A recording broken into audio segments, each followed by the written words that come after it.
KTA Mas Gibran di PDIP gimana Mas? Itu kan udah jelas. Tapi KTA-nya masih ada di tangan Mas Gibran. Iya. Mas kemarin Pak Rudi minta untuk KTA-nya dikembalikan ke DPC, Mas. Oh gitu. Ada rencana kapan mungkin? Ya nanti saya temui Pak Rudi ya. Minta untuk pamitan juga.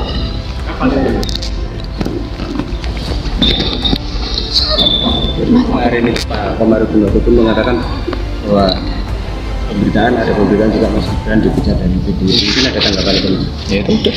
Kalau Pak Komar sudah berstatement seperti itu, ya udah. Ya. Berarti secara otomatis memang sudah keluar ya, Mas? Ya saya ngikut aja. Kalau Pak Komarudin udah.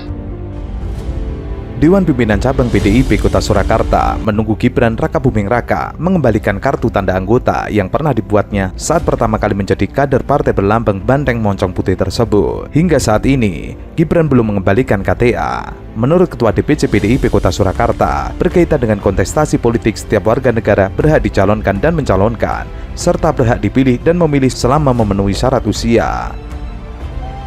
Yang saya hormati Ketua Umum Gerindra, calon Presiden Pak Prabowo,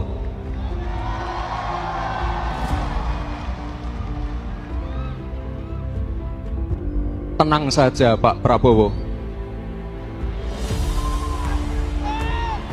tenang saja Pak, saya sudah ada di sini.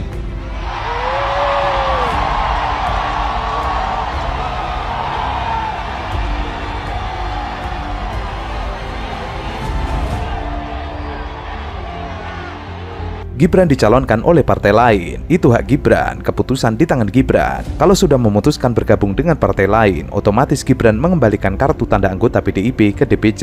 Ia mengatakan sejauh ini belum ada pengembalian dan belum ada komunikasi yang terjalin antara PDIP Kota Surakarta dengan Gibran usai pengumuman bakal capres dan cawapres dari kubu Prabowo Subianto. Pada pengumuman tersebut diputuskan Prabowo menggandeng Gibran untuk maju ke pemilihan presiden 2024.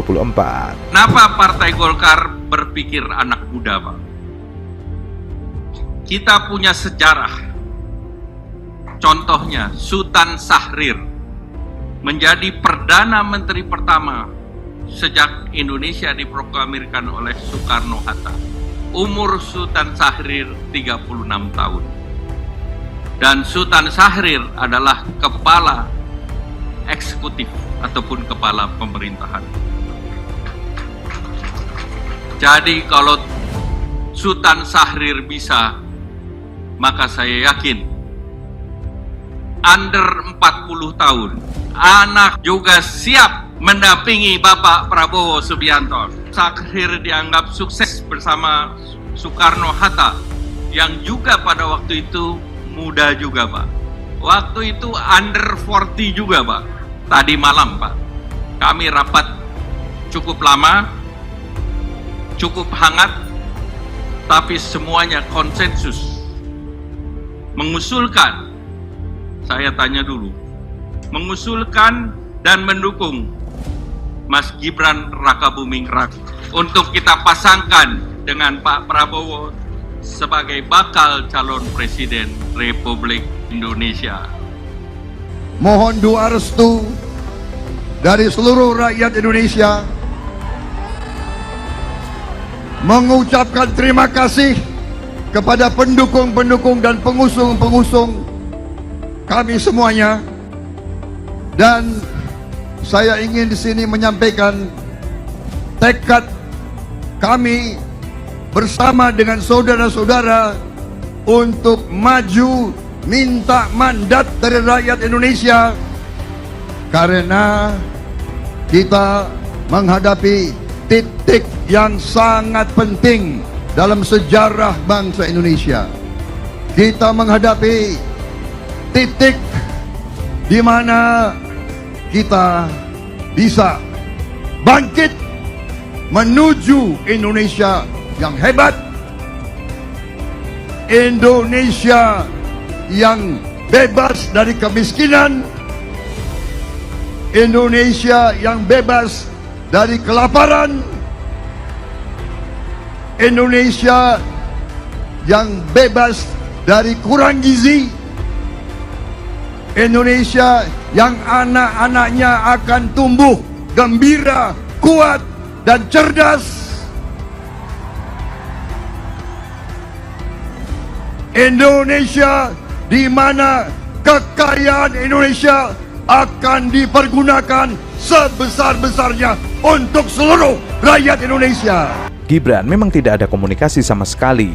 Mestinya kalau sudah menjadi anggota partai lain, otomatis sudah bukan anggota PDIP dan mestinya mengembalikan KTA. Begitu juga surat pengunduran diri, belum masuk ke DPC PDIP Kota Surakarta.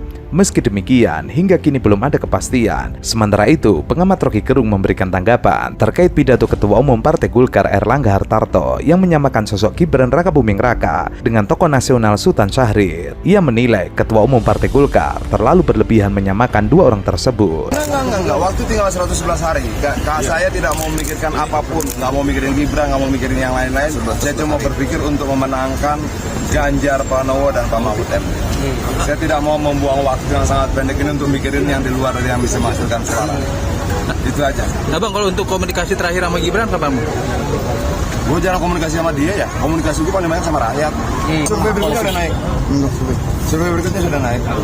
Bocoran Bang berapa persen Bang? Persentasenya belum, tapi kita ngeliat ada indikasi survei berikutnya sudah naik. Itu loh. Apa? Iya dong. Ganjar nih orang yang rekam medisnya baik, orang rekam jejaknya baik. Rakyat itu kan akan diberikan janji oleh banyak orang tuh. Kalau begini, nah bagaimana menguji janji itu akan ditepati atau tidak? Sebelum terrealisasi, periksa dulu rekam jejaknya. Dari rekam jejaknya kita akan mampu mengukur apakah janji-janji itu mampu direalisasikan atau tidak.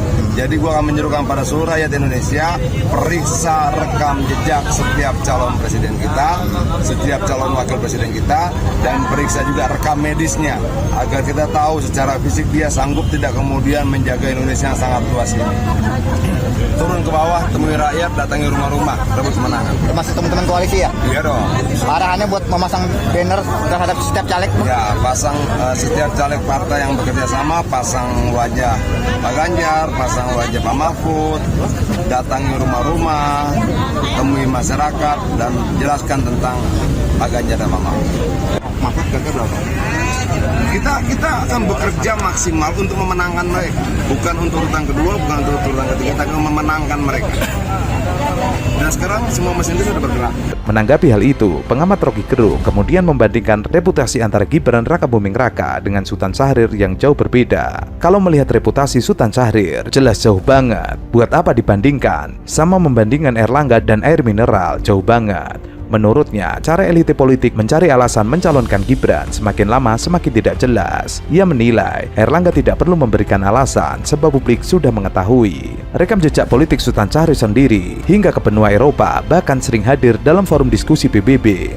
Sultan Syahrir jelas gagasan dan mondar-mandir ke Eropa berdebat di forum PBB. Sultan Syahrir memang tidak pernah menjadi penjual martabak. Selain itu, ia menambahkan bahwa yang dilakukan Erlangga sebagai upaya menyembunyikan maksud tertentu. Ketua Golkar tidak memiliki narasi hingga akhirnya memberikan narasi konyol. Erlangga tidak mengerti sejarah bangsa Indonesia. Narasi tersebut dibuat hanya untuk menyelamatkan partainya. Pengalaman kenegaraan dan berpolitik Gibran Rakabuming Raka sangat jauh di bawah Sultan Syahrir, baik di tingkat lokal maupun internasional.